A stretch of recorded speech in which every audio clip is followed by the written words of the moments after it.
And in the last week, Silverstone has celebrated 40 years of motor racing on the famous circuit just outside Towcester.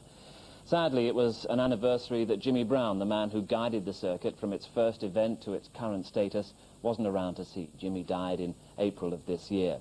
But his circuit has provided some outstanding memories, right from the time it stopped functioning as a wartime aerodrome. When the sound of the RAF bombers stopped, the old Northamptonshire airfield just outside Towcester welcomed the growing army of British motorsport enthusiasts. And over the last 40 years, the circuit has kept pace with their numbers and also with the increasing technology of racing machinery. Modern cars pass over the point just here after the Abbey curve that was the original start line for the first Grand Prix back in 1948. Also gone are the straw bales and the oil drums that marked out the old runways. Race day at Silverstone now is sophistication and computerization, and it's the ever-changing shape of the Woodcote Corner that marks the start of one of the fastest race circuits in the world.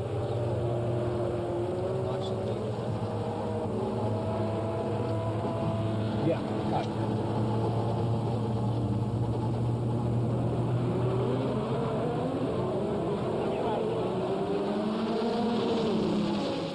But back in 1948, Brooklands, Donington and Crystal Palace were all out of commission. Silverstone was the only option for British motorsport. The wide open spaces of an aerodrome don't make an ideal road circuit. But gangs of enthusiasts have spent days putting down hundreds of straw bales to make artificial corners.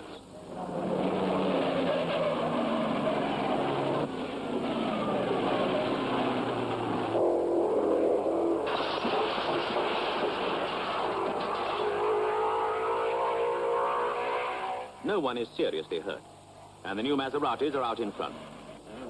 Maserati's up-and-coming driver, Alberto Ascari, is on 11th. Villoresi now leads on 18th.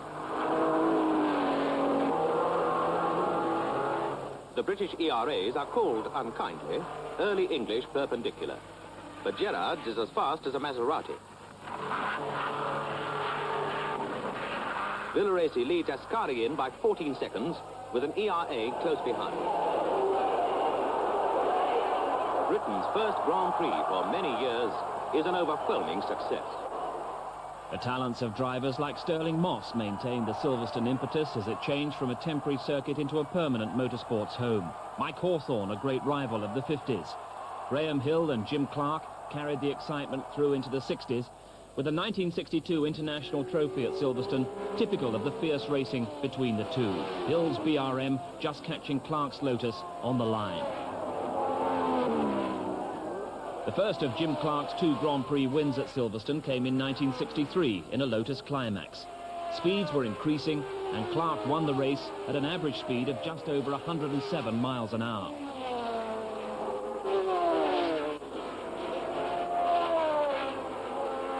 To many, it was a golden age for motor racing and the circuit. Some legendary drivers, not least of whom was the three-times world champion, Sir Jack Brabham.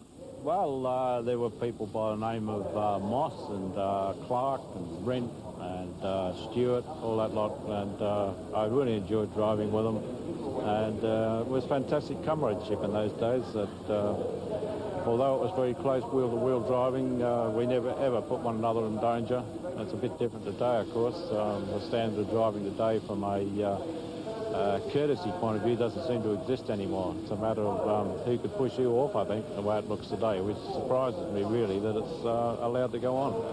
Maybe typical of that was the notorious incident at the end of the first lap of the 1973 Grand Prix. Jackie Stewart leads, but there's about to be chaos behind. As they come up towards Woodcote Corner now, accelerating 180, braking to go through at about 160, and Jackie with a big slide on. Jackie Stewart, Ronnie Peterson, Carlos Reutemann, Jody Scheckter ahead of Danny Hulme, and then Francois Sebert, and Jody Schechter's lost it. Jody Scheckter has been hit. A multiple shunt at the end of the first lap. Jody Scheckter with the McLaren lost it, coming out of Woodcote at 160 miles an hour. Thankfully, no serious injuries, but the incident did much to increase worries about the high-speed nature of the Woodcote Corner and of general safety around the circuit. The modern-day Silverstone circuit sees every corner, including the reshaped woodcut, covered by closed-circuit television, which means that any incident on the circuit can be relayed immediately to the marshals and therefore immediately to the competing drivers. What was that from uniform, Pat? Number 9 is going around the circuit with 3 wheels. All of which is of only passing concern to the tens of thousands who enjoy a big race day in more relaxed fashion. On Grand Prix Day, Silverstone plays host to 100 corporate marquees and 1,500 hospitality suites, a far cry from the days of a cup of tea and a space on a straw bale. By the mid-70s, big business and the sponsors had arrived in the sport. However, the 1974 International Trophy saw an unsponsored Hesketh hounding the race leader Ronnie Peterson in a Lotus. The Hesketh was through into the lead at Woodcote. At the wheel, a rising young star named James Hunt. James Hunt takes the lead at Woodcote in an absolutely superb manoeuvre. My goodness, that was a consummate bit of motor racing artistry, the like of which I have seldom seen before.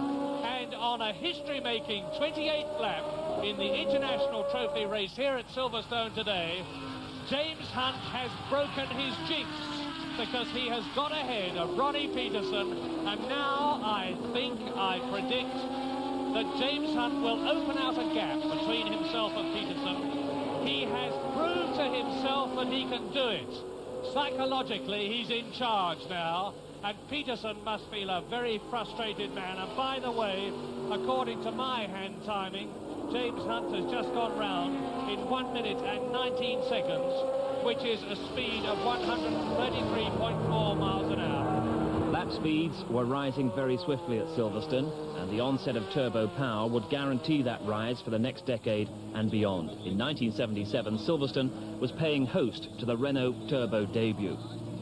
But victory in the ensuing Grand Prix went to James Hunt, now at the wheel of the red and white McLaren, and now also Formula One world champion. Hunt winning only after a long and brave challenge by John Watson.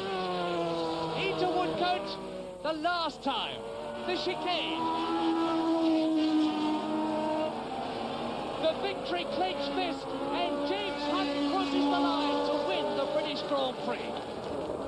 1979, the first Williams Grand Prix victory, only one of Frank Williams' happy memories of the circuit. Two things. The first one is the most important one, that Williams won their first Grand Prix there with Clay Regazzoni in 1979. Great day, always a great feeling, never forget that. And the other memory is that in 1958, that was my first Grand Prix I ever got to, and I got in for Free Murray. Into Woodcote for the last time, and Clay Regazzoni goes across the line, and he has won the British Grand Prix. 1981, and Woodcote was still causing problems. The curbing launches Gilles Villeneuve's Ferrari off the track, joined by Alan Jones and Andrea De Cesaris. But out of the mayhem and tyre smoke emerged unscathed the McLaren of John Watson. 3 laps from home, he'd force his way past the ailing Renaults for a victory which provided Ken Tyrrell with one of his happiest memories. I will remember for the rest of my days the cheers that went round the circuit. I never heard anything like that on an English circuit before. Everyone stood up, and you could actually hear above the noise of the cars going round, everybody cheered because Watty was in front. Fantastic occasion. This is the victory lap. They know it. He knows it. We know it. He's only got half a lap to go, less than half a lap to go, because it is from Abbey Curve up to Woodcote, under the bridge, into the chicane. He's won because he can coast home now. Into the chicane. The crowd roars, and the British Grand Prix has been won by a British car with a British driver. His name, John Watson. And there's the victory salute. Since then, the Silverstone crowds have become even less restrained. They're now seen as well as heard. Nigel Mansell, the outstanding winner in the midst of the turbo era. His winning speed in 1987, over 146 miles an hour. But Silverstone plays host to much more than Grand Prix, club racing, truck racing, saloon cars and karts, and sports car racing, with in 1986 the Jaguar crew celebrating a 1-2 victory in the 1,000-kilometre sports car race.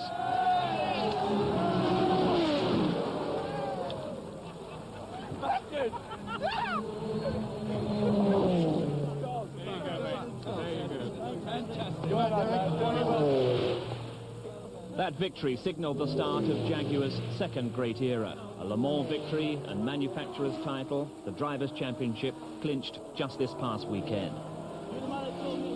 And the man who's guiding Jaguar is now helping to guide Silverstone. Tom Walkinshaw has taken over as chairman to take the old airfield into the next 40 years.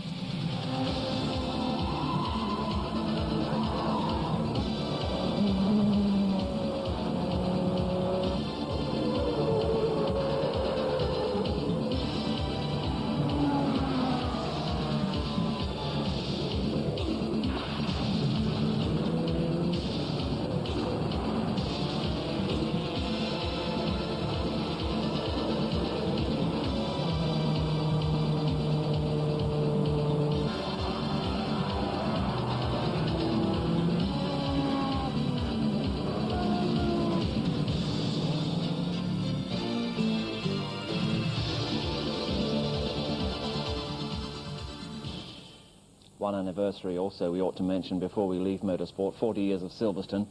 And Murray Walker is also celebrating 40 years behind the microphone. His first commentary, Silverstone 1948. And Murray, 65 years old this week. And that World Sports Car Championship, congratulations to Martin Brundle, winning it with Jaguar in Japan last weekend.